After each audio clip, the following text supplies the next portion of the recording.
Alors, des demandes d'explications supplémentaires m'ont été faites par mail pour le TD numéro 4 qui concerne les matrices. Alors là, ça va être très modeste en termes d'aide parce que c'est pas évident de l'expliquer. C'est surtout, enfin, c'est pas que c'est pas évident de l'expliquer, c'est que c'est surtout beaucoup plus difficile à taper sur un niveau licence. Donc, je vais essayer de vous montrer, mais voilà, désolé si ça passe pas super bien.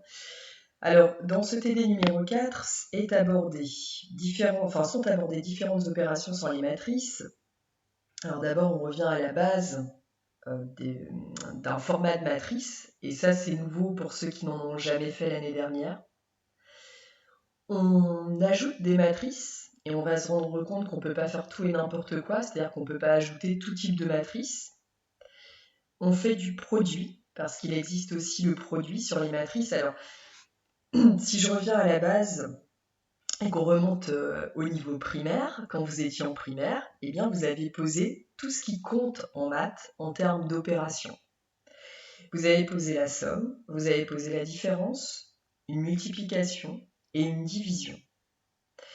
Et les premiers nombres que vous avez rencontrés quand vous étiez en primaire étaient des nombres entiers.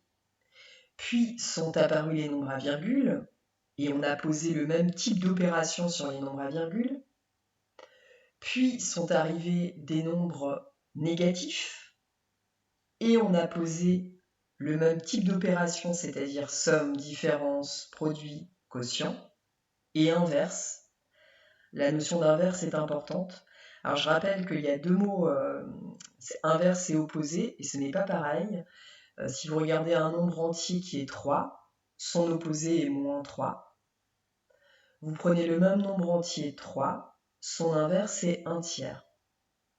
Et son inverse 1 tiers s'écrit également, une autre écriture pour cet inverse, c'est 3 puissance moins 1. Alors cette écriture, vous allez la retrouver dans les matrices, c'est pour ça que je le mets là. Donc au collège, on rencontre des nombres négatifs, et on pose les 4 types d'opérations du primaire sur ces nombres négatifs. On rencontre également ce qu'on appelle les nombres rationnels, 1 tiers, 2 tiers, les fractions.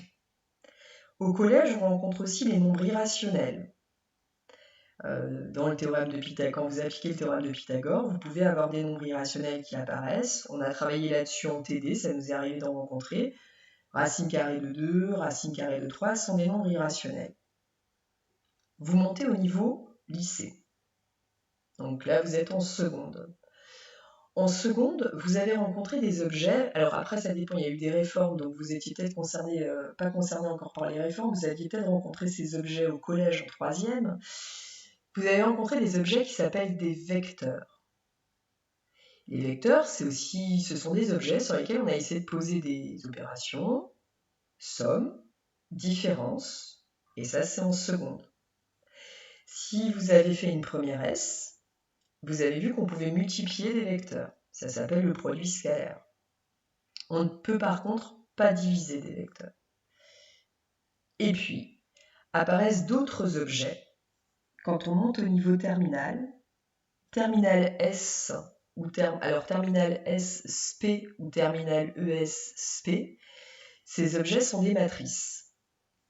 Et sur ces matrices, on essaye de nouveau de poser des opérations qui sont la somme, la différence, le produit, et on ne peut pas poser la division. Plus exactement, on ne peut pas diviser deux matrices, on ne peut pas faire ça.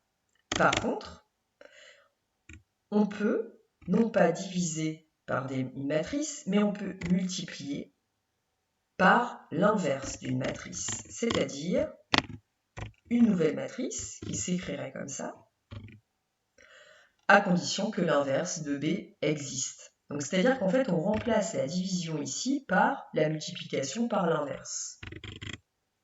Donc dans le monde des matrices, on a posé des opérations. On commence par la plus simple, entre guillemets, la somme, et la différence qui vont de pair, et puis ensuite on passera au produit. On a aussi posé des puissances de 2 comme étant, puissance de 3 aussi, comme étant A fois A, ou puissance de 3, A fois A fois A.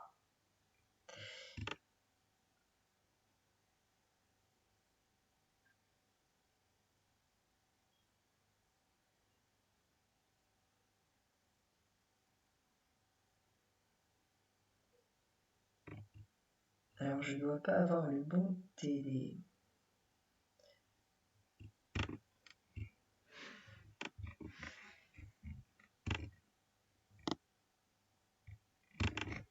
Parce qu'on a changé le TD numéro 4 et vous avez un peu plus de contenu sur ce TD numéro 4 et c'est celui-là. Donc dans le TD numéro 4, on a ça, mais on va aussi rencontrer les opérations élémentaires, en particulier quand on élève au carré, et puis vous allez retrouver de nouveau du raisonnement par récurrence. Alors là, je fais un point, non pas pour faire le TD 4, parce que vous avez à le rendre à une certaine date, et vous en aurez la correction après, et j'essaierai de mettre des tutos vidéo comme ça pour la correction. Mais les questions qui m'ont été posées, c'était plutôt pour déblayer le terrain pour des étudiants qui n'ont jamais vu ça quand ils étaient au lycée. Alors, je reprends les bases, ce que connaissent certains et ce que méconnaissent d'autres. Quand vous avez une matrice de ce type-là, c'est un peu comme un tableau. Vous pourriez imaginer un tableau ici avec 3 lignes et 4 colonnes. Ici, un tableau avec 4 lignes et 3 colonnes.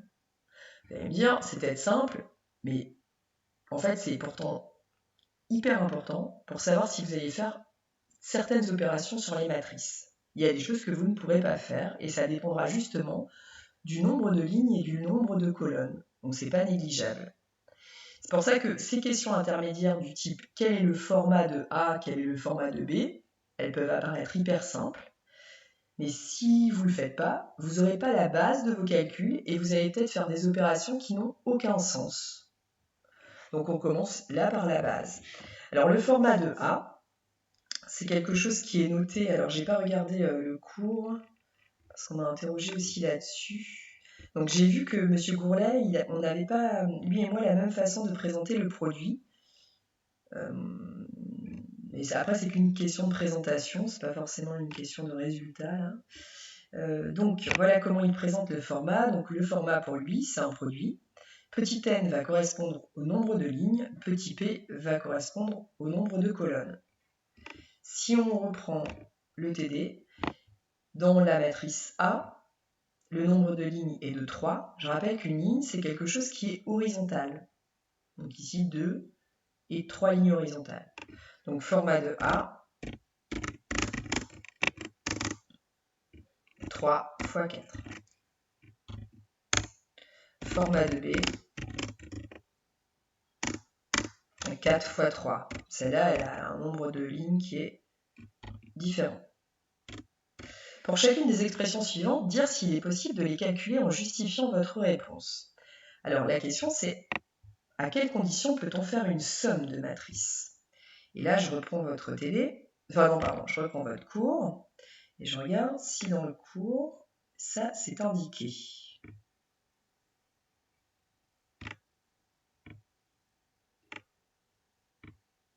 Opération sur les matrices. A plus B n'est calculable que lorsque les formats de A et B sont identiques. Donc ça, c'est indiqué dans votre cours. Donc on ne peut ajouter deux matrices, ou soustraire deux matrices, que si vos formats sont identiques. Ce qui veut dire que là, quand on regarde et qu'on vous demande de faire la somme de A plus B, A et B n'ont pas le même format. A plus B n'est pas possible, car A et B n'ont pas le même format. Et là, c'est à vous de le rédiger, je viens de vous le dire à l'oral, vous l'écrirez et vous l'enverrez dans la correction du TD. Mais c'est pas parce que ça, c'est pas possible que la suivante ne l'est pas. Parce que la suivante, c'est pas tout à fait pareil. Là, on vous parle de BT. Alors BT, c'est B transpose. Je sais pas comment vous le prononcez, vous, je sais pas comment CM vous l'avez prononcé, mais et je sais pas d'ailleurs comment le faire en... Je sais pas comment le taper. Donc, je vais pas m'embêter et je vais dire transposer de B. Alors, transposer de B, c'est la matrice qui va s'écrire. Donc, c'est la matrice déjà qui se note comme ça, là, B avec ce T en haut à gauche. Et c'est la matrice où on va intervertir ligne et colonne. Intervertir ligne et colonne. ce qui veut dire que là, on avait 4 lignes et on a 3 colonnes. On va passer donc à 3 lignes et 4 colonnes. 3 lignes et 4 colonnes. Et comment l'écrire ?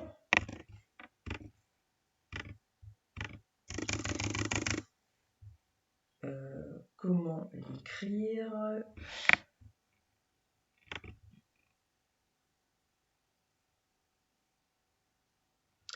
Non, on va pas faire comme ça. Donc, 1, 2, 1, 1. Non, n'importe quoi. Donc, je suis en train de faire n'importe quoi. Donc, 1, 2, 3, 2. Là, ça c'est. Là, donc, la première colonne qui est là, elle va devenir la première ligne. Donc, 1, 2, 3, 2. Ensuite, la deuxième colonne va devenir la deuxième ligne. Dans la deuxième colonne, on voit 2, 0, 1, 1. 2, 0, 1, 1. Puis, troisième colonne va devenir troisième ligne. Moins 1, moins 1, 0, 1. Là, je fais comme ça. Et voilà. Donc ça, normalement, c'est B transpose.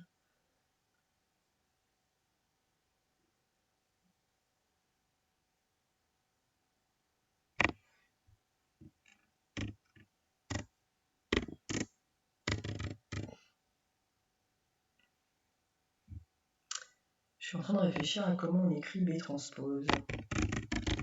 Je ne sais pas. Je chercherai plus tard. Donc transpose de B, ça fait ça. Et si vous faites du A plus transpose de B, ça va vous donner, donc déjà pour savoir si c'est possible, hein, vous êtes en train de faire un format de A qui est 3 x 4 et un format de B qui est aussi un format de transpose de B qui est aussi de 3 x 4. Donc on va ajouter ça à la matrice A, et ça va être possible parce qu'elles ont les mêmes dimensions, les mêmes formats.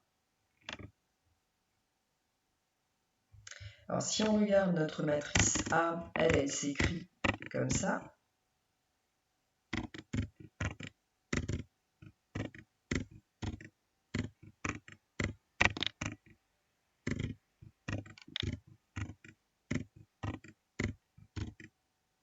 Donc ça, c'est la matrice A.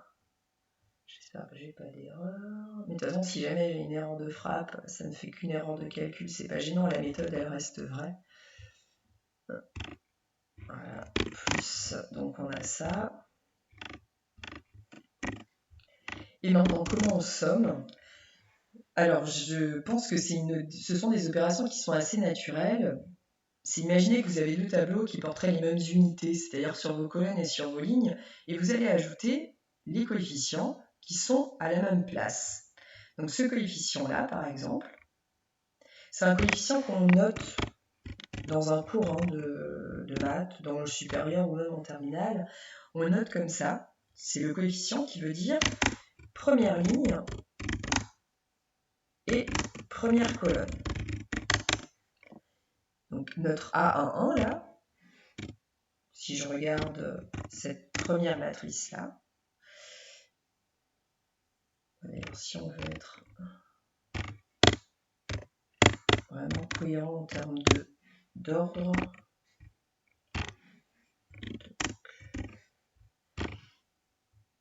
ça c'est... Non, je fais n'importe quoi. Laquelle est A là-dedans? Hop, c'était bon ce que j'avais fait. Donc ça c'était A, et puis ça c'est transpose de B. Pardon, je pensais que j'avais interverti. De toute façon, dans une somme, ça ne change rien, mais je voulais écrire. En général, quand c'est A, on va parler des coefficients A11, A12. Donc en fait, A majuscule va être associé avec un A minuscule. Et transpose de B, on note autrement ces coefficients, on ne va pas les appeler des B11, des B12, parce que ça c'est réservé normalement à la matrice B. On peut appeler C11, C12. De toute façon, là, je vais définir que pour la première, là, la matrice A. Donc A1, C1, c'est celui-là, pour première ligne, première colonne. Ensuite, vous allez avoir A12. Donc A12 chez nous, il vaut 2. Il est là. C'est celui qui se trouve sur la ligne 1 et colonne 2. D'abord, c'est peut-être mieux comme ça. Donc ligne 1, colonne 1. Ligne 1, colonne 2. Et donc on continue. A1, 3. Chez nous, c'est 0. Et là, c'est ligne 1, colonne 3.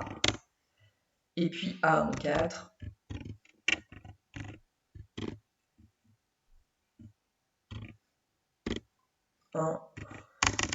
Ligne 1, colonne 4. Alors on peut continuer, c'est un peu long, hein, mais en même temps pour ceux qui n'en ont jamais vu, il faut apprendre à les noter, ces coefficients, ça peut être utile pour d'autres cours. Donc celui-là, deuxième ligne, première colonne. Si ça s'appelle la deuxième ligne, première colonne, ce sera lui, et il va se noter avec 2 pour ligne 2 et 1 pour colonne 1. Alors A de 1 là vaut 2. Donc ça c'est ligne 2, colonne 1. A2, 2, le suivant, c'est celui qui va se trouver sur la ligne 2, colonne 2. Et donc, ligne 2, colonne 2, ligne 2, colonne 2, c'est ça, et c'est 0. Et on continue. A2, 3. Et A2, 4. Alors A2, 3, c'est 1. Et A2, 4, c'est moins 1.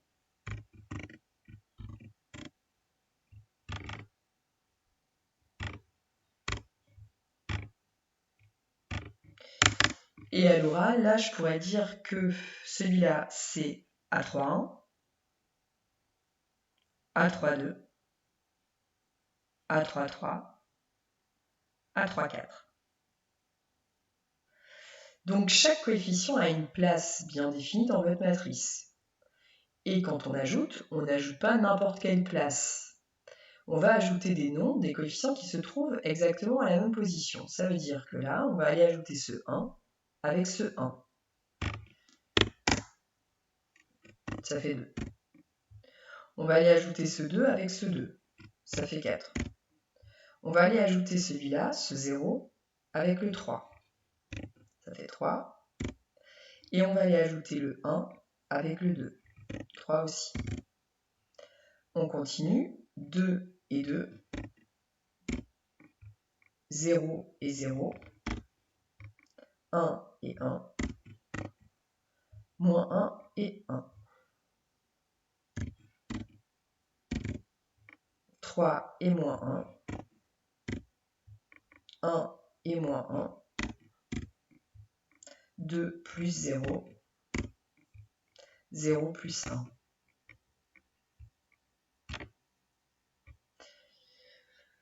Je vérifie.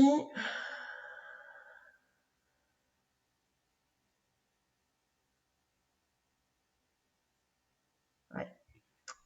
Donc voilà pour voilà en tout cas pour l'une des questions qui est posée dans le TD qui concerne la somme. Voilà. Alors c'est justement la somme qu'on va vous demander de faire dans la question 3. Parce que dans la question 2, on ne vous demande pas de les faire les sommes. Mais comme on m'a demandé d'expliquer un petit peu le cours sur les matrices, c'est le but du tuto là. On ne vous demande pas d'expliciter les sommes, on le fera dans les questions qui arrivent après. Alors si maintenant on regarde les produits matriciels. Donc il y a le produit matriciel AB, le produit matriciel BA, puis le produit matriciel A carré. On vous demande si c'est possible, on ne vous demande pas de les faire. Alors regardez le produit matriciel AB.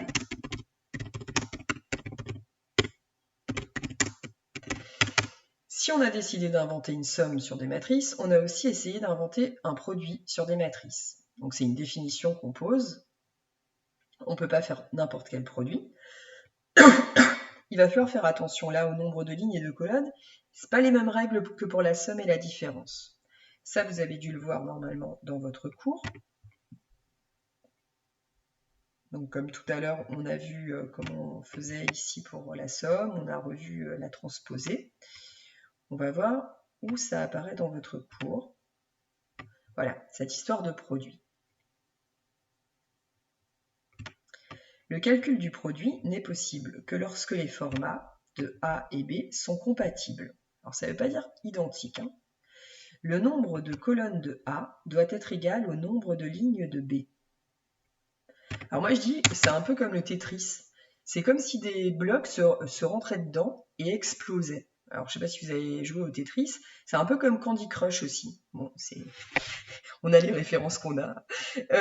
Donc A, c'était quoi? Donc on me demande là de faire ce produit-là. Enfin, en tout cas, est-ce qu'il est possible? Et donc je reviens à ce que c'est que A, je reviens à ce que c'est que B, et puis je reviens à leur format. Voilà. Leur format, c'était ça, et on me demande de faire le produit. Alors, une grande particularité sur le produit des matrices, que vous avez dû voir, c'est que contrairement à tous les objets que vous avez manipulés jusqu'à présent, c'est-à-dire nombres et vecteurs, moi je pense à cela, sur les nombres, votre multiplication, elle est commutative. Ça veut dire que 3 fois 4, c'est la même chose que 4 fois 3. Ça fait 12.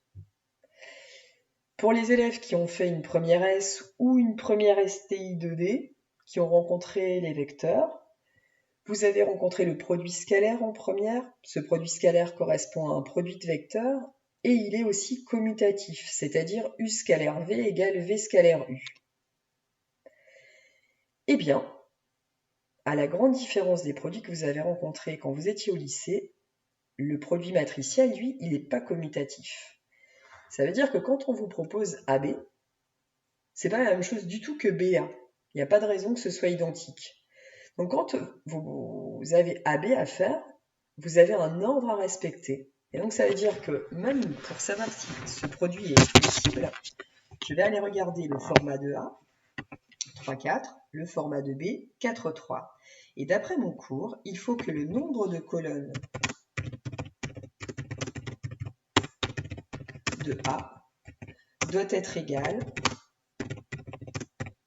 au nombre de lignes de B pour être possible, pour que le produit soit réalisable, pour que le produit AB existe. Donc dans cet ordre-là, le produit AB. Je ne parle pas du produit BA. Donc le nombre de colonnes de A, je corrige, doit être égal au nombre de lignes de B. Alors le nombre de colonnes de A, c'est 4. C'est lui, hein, d'après la définition d'un format. Et le nombre de lignes de B, c'est 4. C'est pour ça que j'appelle ça du Tetris ou du Candy Crush, parce que c'est comme si vous aviez deux éléments là qui allaient venir se culbuter et exploser. Parce que quand vous allez multiplier vos matrices, là déjà c'est faisable, vous êtes dans le cas où c'est faisable, mais moi j'écris ça comme ça, alors bon, à mon avis c'est pas hyper rigoureux, mais ça parle en tout cas aux étudiants quand je le montre comme ça. Ce 4 et ce 4, ils se culbutent, c'est comme s'ils s'annulaient. Ça veut dire une matrice, une nouvelle matrice produit, qui va exister et qui aura, elle, une dimension différente, et sa dimension va dépendre de ce nombre, c'est-à-dire le nombre de lignes de A, et de ce nombre, le nombre de colonnes de B. Et là, on aura donc une matrice 3,3, une matrice carrée, si vous avez revu votre cours. Quand le nombre de lignes est égal au nombre de colonnes, c'est ce qu'on appelle une matrice carrée. Donc, à cette question, le produit matriciel AB existe-t-il? Oui, il existe. Parce que vous avez justement ça. On vous demande ensuite, est-ce que le produit matriciel BA existe? Alors BA, c'est pas pareil. Donc là, moi, je vais faire hop,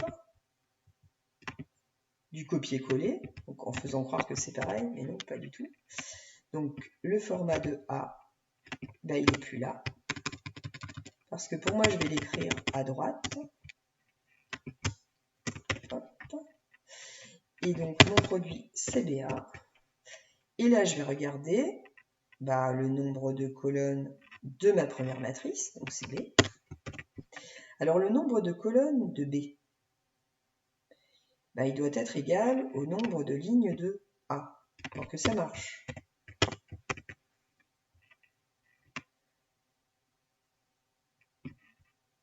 C'est pas pour être. Le nombre de A doit être égal au nombre de lignes de B pour que le produit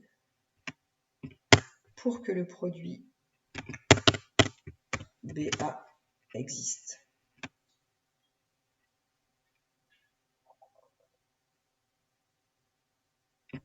Alors ici, c'est le cas.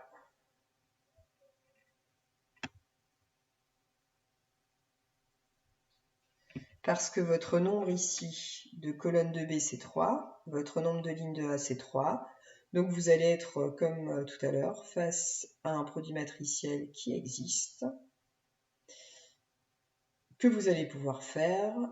Et quand vous allez le faire, vous obtiendrez une matrice qui sera une matrice carrée, qui aura le même nombre de lignes et de colonnes, 4 et 4. Alors pour l'instant, on ne rentre pas encore dans le détail du calcul. On est simplement en train de dire, ok, ça existe, non, ça n'existe pas. Et le produit matriciel A carré. Alors vous allez vous rendre compte que j'écris pas tout. Il y a une partie qui est à l'oral, parce que si jamais j'écris tout, je fais le TD à votre place. Donc je laisse une partie en suspens, vous rédigez à partir de ce que vous entendez, et je pourrais regarder un petit peu comment vous avez rédigé aussi pour l'observer en termes de rigueur.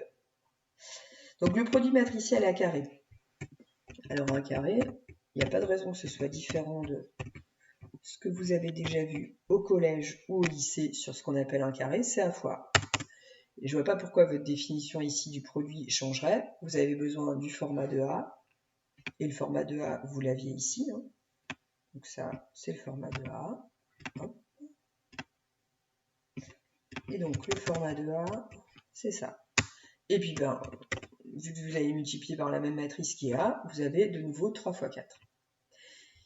Et bien là, on pouvait se douter que ça n'allait pas marcher parce qu'on vous a donné que des cas où ça fonctionnait, il fallait bien un cas où ça ne fonctionne pas. Là, votre nombre de colonnes est de 4. Votre nombre de lignes est de 3. C'est pas pareil. Ça va pas venir s'annuler comme un Candy Crush. Vous voyez, vous allez garder vos blocs et puis vous pourrez rien en faire. Donc ça va pas bien marcher. Donc 4 est différent de 3. Non. Alors pourquoi ça marche pas? Ça, voilà. 4 est différent de 3. Alors je rappelle bien ce 4 là et ce 3 ici. 4 est différent de 3, donc le produit A fois A, c'est-à-dire A carré, n'est pas possible. Alors maintenant, complétez ça. Ça, on l'a vu ensemble. Complétez ça. Alors, vous avez ici, déjà, on dit que ça existe. Vous avez normalement plus qu'à compléter. Quand je dis normalement plus qu'à compléter, ça voudrait dire que c'est simple. Alors, vous allez devoir d'abord calculer 2A. 2A, ça veut dire...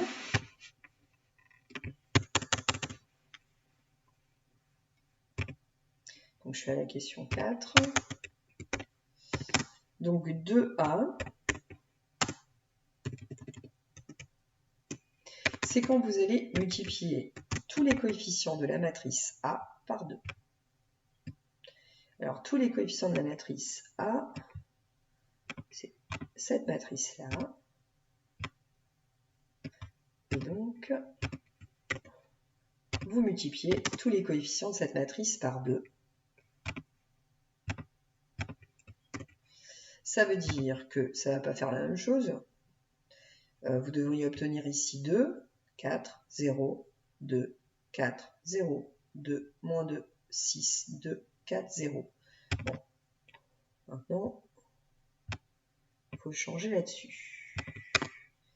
Donc 2 4, 0, 2, 4, 0, 2, moins 2, 6, 2, 4 et 0. Alors, on va regarder ce que ça donne.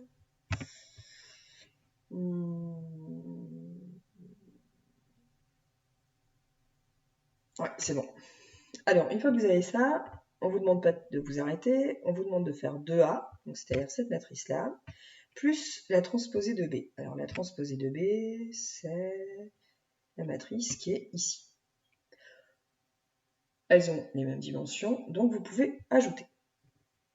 Ensuite, question 5, on vous demande de compléter ça en faisant 3 fois A. Vous reprenez ce qu'on vient de faire, mais cette fois-ci, vous allez multiplier la matrice A par 3.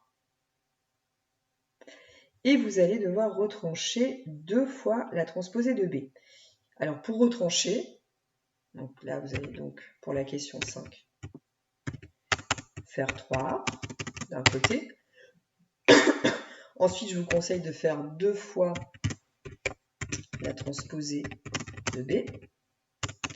Et ensuite, de faire 3A moins 2 fois la transposée de B. Et là, à la place de ça, en fait, on va faire une différence. Parce qu'on peut aussi faire des différences sur les matrices qui ont les mêmes dimensions. À la place d'ajouter, vous retranchez vos coefficients en conservant l'ordre. Mais là, c'est la même chose qu'au collège ou au lycée. Il y a un certain ordre dans les opérations à respecter. Parce que la somme, plutôt la différence, n'est pas commutative. Enfin, la somme de deux nombres de signes contraires n'est pas commutative. 3 moins 2, c'est pas la même chose que 2 moins 3. Ah, question 6. Alors, je vais m'arrêter là, pour ce tuto-là, parce que là, on vient de voir somme transposée. Je vous la pose sur YouTube, vous allez la regarder, j'attends vos retours pour pouvoir ensuite parler du produit de matrice et puis me dire un petit peu ce que vous pensez de l'écriture, parce que voilà, vous voyez que là, j'écris pas en LaTeX, j'écris avec une police, enfin quelque chose de particulier sur mon LibreOffice et c'est pas hyper pratique pour faire ce genre de choses. Alors je pourrais filmer ma main, mais en filmant ma main, je vais pas pouvoir retirer aussi, enfin enlever, remettre, faire du copier-coller, changer des coefficients. Donc ça a un avantage et aussi un inconvénient. Donc pour moi, je préférais rester sur un support informatique. Après, vous pouvez me faire des remarques par mail et puis je regarde pour le prochain tuto comment faire en fonction de ce que vous m'avez dit. Bon courage à vous!